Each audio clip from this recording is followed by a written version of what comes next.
Olá, gente. Eu de novo sou Celso Simões, responsável pelas operações do Grupo Trox em toda a América Latina, e vou então apresentar para vocês a segunda parte do tema tetos e vigas frias. Aqui está algo interessante, que é uma aplicação combinada de tetos frios e vigas frias. E vocês podem perguntar, mas então por que isso? Eu diria porque nas instalações normais nós temos janelas, e quando a gente tem janelas, o que acontece? A gente tem uma entrada de calor mais concentrada normalmente através das janelas do que a gente tem dentro dos ambientes que é só o de equipamentos, pessoas e iluminação. Então, nesses casos, funciona muito bem essa mistura de ter um teto frio nas partes interiores da sala e nas partes onde eu tenho a entrada de calor através dessa janela, eu tenho então vigas frias concentradas, neste caso passivas. Eu lembraria a vocês que até mesmo no caso de vigas frias passivas, se vocês tiverem um vidro normal, sem nenhuma proteção exterior, e permitirem que o sol golpeie diretamente esse vidro, e esse vidro tiver um fator de sombreamento praticamente inexistente, vocês vão ter problemas nessa zona aí próxima à janela, mesmo que tenham frio aí concentrado. Então, sempre não esquecer que é bom evitar a incidência direta dos raios solares dentro de uma instalação. Aqui está um exemplo, então, de uma viga fria. Dá para ver lá em cima, ela não tem nada mais do que isso. Tem, então, os tubos. Aqui não dá para ver por essa figura que esses tubos estão dentro de um perfil de alumínio que aumenta a sua zona de troca de calor. E depois ainda tem normalmente uma chapa perfurada também lá em cima, além da chapa perfurada que tem em baixo. O programa de vigas frias da Trox é este que está aqui apresentado. Nós temos as vigas frias 312, que são aquelas em que eu tenho as vigas na vertical. E porquê isso? Porque no início da aplicação desses sistemas de vigas frias, tinha gente que tinha medo de que, apesar de tudo, ou porque abrissem muito a porta de uma instalação, ou porque tivesse uma infiltração, pudesse haver alguma condensação na própria viga. Então essa viga foi desenvolvida com vigas verticais, com uma pequena bandeja para recolher água, e então essa é a viga 312. Depois a gente verificou que, em vez de ter, como a gente sabe que não tem, efetivamente condensação se o projeto for bem feito, passamos a utilizar a viga na horizontal e isso aumenta cerca de uns 5% o rendimento da viga, passou a ser a 300B e todas as outras que estão por aí. Tudo que eu estou mostrando agora aqui são vigas ativas. Elas têm não só essa parte de água, mas elas recebem também injeção de ar, como dá para ver naquele cilindrozinho que aparece do lado direito da viga, por exemplo, lá da 312. Ali é a injeção do ar primário, né? Na outra não aparece de novo na 604 ou na 604D ou na DIDR, que nós temos uma redonda, e tem uma viga especial que é a DIDE, cujo insuflamento se dá para um lado só, que é uma viga apropriada para, por exemplo, quartos de hotéis. Já que bem no fundo temos do lado direito uma viga Smart Beam, que eu diria que é uma viga muito arquitetónica, né, cujo desenho foi feito por um arquiteto persa muito famoso que tem lá na Europa, e do lado esquerdo, embaixo, o IDH, é uma viga que trabalha de uma maneira um pouco diferente de todas as outras que falamos até aqui. Uma boa parte do resfriamento se dá porque o líquido que passa através da tubulação, ele muda de fase. E a gente sabe disso, que o calor latente que existe aí quando há a mudança de fase é muito maior do que o calor sensível. Então, temos serpentinas na vertical, descarga pode ser em 4 vias, como é a DID 4 e a DID 64. Temos unidades suspensas, com essa aí, a IDH e a Smart Beam, que está aí mostrada. Essa IDH é para grandes galpões, né?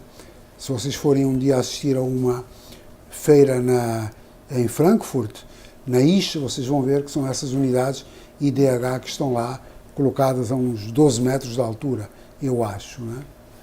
Temos algumas unidades também para anteparas, que são essas da IDH que estão ali, e algumas unidades também com iluminação acoplada. Né? Isto agora é uma viga passiva, né? O ar encontra aí, ele esfria, e esfriando ele desce para a zona ocupada. Isto é uma viga multisserviço, que essa é uma das outras vantagens deste tipo de sistema, porque na Europa a mão de obra é muito cara. Então a mão de obra de fazer um sistema de ar-condicionado, depois fazer um sistema de som, depois fazer um sistema de sprinkler e tal, eles preferem que de fábrica venha tudo preparado já na viga fria e depois são praticamente ligações rápidas para a instalação sair mais barata. Então aqui dá para ver que tem lâmpada aqui embaixo, né? Tem aqui a própria serpentina, o trocador de calor, né? E muito provavelmente terá aqui no meio ainda umas outras sprinkler ou outra coisa assim. Às vezes até som fica embutido nesse tipo de viga que está por aí. Aqui agora vamos falar então o que é esse princípio da indução, não é? Então vejam vocês que quando eu começo a insuflar ar, esse ar frio cria um jato e ele movimenta o ar que está à volta. Então eu só estou mandando um jato, que é a minha parte azul, e eu estou movimentando com isso todo o ar que está à volta.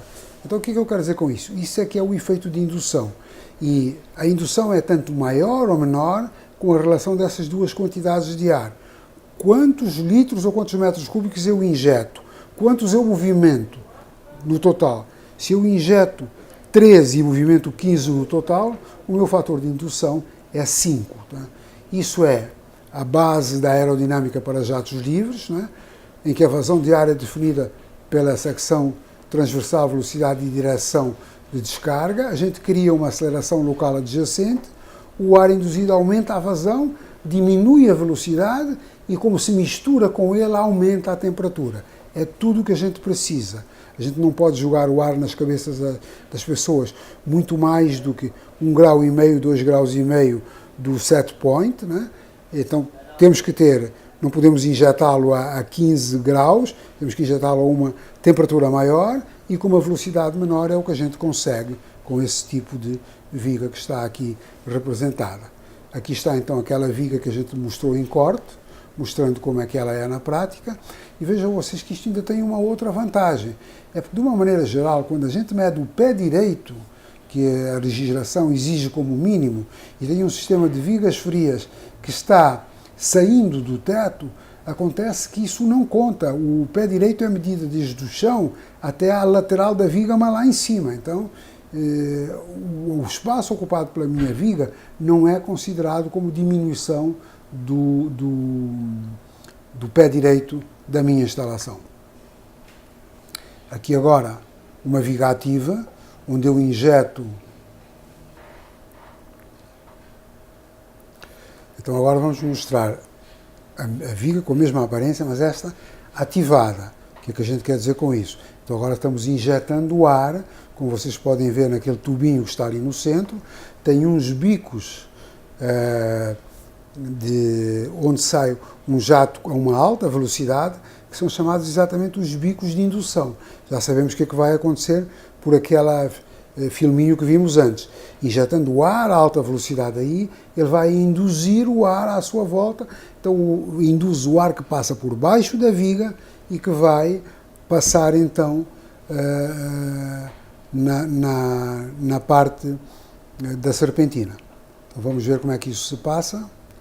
Eu consigo fazer com que, com esse jato, movimento o ar por cima da viga, tá? Passa pela serpentina, esfria e é jogado frio para dentro da sala. Algumas delas, a viga, em vez de estar em cima, está em baixo, então o ar passa por baixo e faz esse circuito que está aqui, que é hoje a maneira mais eficiente de fazer esse tipo de sistema. Esta é aquela primeira viga que eu falei para vocês, onde o pessoal tem medo, então eu diria que ter aqui uma bandeja de condensados é uma espécie de usar cinto e suspensório, né? A gente sabe que não vai ter problemas, mas como a primeira instalação que foi feita no Brasil, foi feita em Salvador, num shopping, ainda por cima na zona de comidas, onde a gente tem muito vapor de água e que as portas são quase sempre abertas, então havia um medo da parte do projetista que isso acontecesse, né? Mas depois de muitos anos, não conseguimos descobrir uma gota de água funcionando por lá. Então, nesse sistema aí, a gente injeta o ar pelas tubeirinhas que estão ali, né? Entra por baixo, o ar é induzido por baixo, passa pela serpentina e desce pelo outro lado para atender às condições de conforto da instalação. Basicamente, então, eu retiro energia de duas maneiras. Como eu injeto esse ar a uma temperatura mais baixa também, então eu retiro com o meu ar cerca de 170 watts nessa instalação, não é? Com 50 metros cúbicos de ar por hora. E eu, com a água, não é? Para o ar passar depois através da serpentina, eu consigo tirar 314 watts. A somatória dos dois dá o 484 watts, que é o que eu tenho na minha viga. De uma maneira geral, nestes sistemas de vigas frias, o fator de indução anda na relação de 1 para 2 e 1 para 3. Eu diria, por cada metro cúbico que eu injeto de ar, eu consigo movimentar 3 metros cúbicos por hora de ar induzido, então numa relação de 1 para 3. Essa é essa viga que já mostramos antes. Tá? Esta é a viga 600, aquela já com a serpentina na horizontal, e que agora, reparem vocês, eu tenho, na prática não é bem assim que funciona, ali uma mistura de tubos, mas para exemplificar o melhor é isto. Tem uma serpentina em cima, que é a serpentina que recebe água fria, e em baixo tem uma serpentina que recebe água quente, então eu posso utilizar essa viga para arrefecer ou para aquecer no inverno. Não é? Então esses sistemas são sistemas a 4 tubos. Não é? Aqui agora a parte de aquecimento. E agora aqui mostrando exatamente um sistema também de uma viga, onde a gente pode ver como é que se processa esse processo todo. Nós temos aqui não mais aqueles bicos grandes, não dá para ver muito bem porque a foto é pequena, mas tem ali do lado esquerdo e do lado direito, na parte verde, uns biquinhos de injeção. A gente induz esse ar, passa através da serpentina e é injetado lá embaixo. As vantagens é a redução do espaço requerido para a distribuição de ar, combinação económica do difusor de ar e sistema de água fria e operação confiável e de baixa manutenção. Dá para ver aqui também com um filminho como é que isso funciona. O ar é induzido, vai e depois sai pelo outro lado e vai cumprir a sua função. Tá? Vamos repetir de novo para ver melhor. Entra, passa na serpentina, induz e vem aqui para baixo. Isto é a série DID a 4 tubos, como eu já falei, e mostramos atrás. Temos também a versão redonda, se os arquitetos preferirem uma solução em que a viga aparece com aspecto redondo. Isto aqui, de novo, um difusor após fabricação com a iluminação incluída. Isso é outra instalação, são exemplos de instalação. Há algumas referências de obras. Aqui, infelizmente, estão faltando referências de obras no Brasil, que temos muitas, temos diversos shoppings por aí espalhados, curiosamente mais na parte norte, e temos também no Rio de Janeiro uma instalação com isto, que está aí. Aqui está um shopping que é o Rio Mar, no Recife, onde dá para ver as vigas lá na parte de cima. De novo o mesmo shopping. Essa é a primeira instalação, Salvador Norte Shopping, como eu falei para vocês, no pátio de comidas. Então, se tinha que condensar, era aqui que tinha que condensar. Salvador Norte Shopping, mais algumas vistas. Caberge, Caixa de Assistência dos Funcionários do Sistema Banerj, no Rio de Janeiro. O Teatro Riachuelo, em Natal, Rio Grande do Norte. Na nossa própria fábrica, na Trox Academy, temos também vigas dessas para mostrar o seu funcionamento. Tá? Shopping Rio Mar em Fortaleza, o Home Center Ferreira Costa em Aracaju, Sergipe. E, senhores, basicamente o que eu tinha para vos mostrar é isto. Muito obrigado pela vossa atenção. Eu diria a vocês que qualquer dúvida, por favor, contatem os serviços de atendimento ao cliente da Trox do Brasil, porque as pessoas lá, ou eu pessoalmente, né, poderemos responder às vossas vidas. Muito obrigado pela vossa atenção e até uma próxima oportunidade.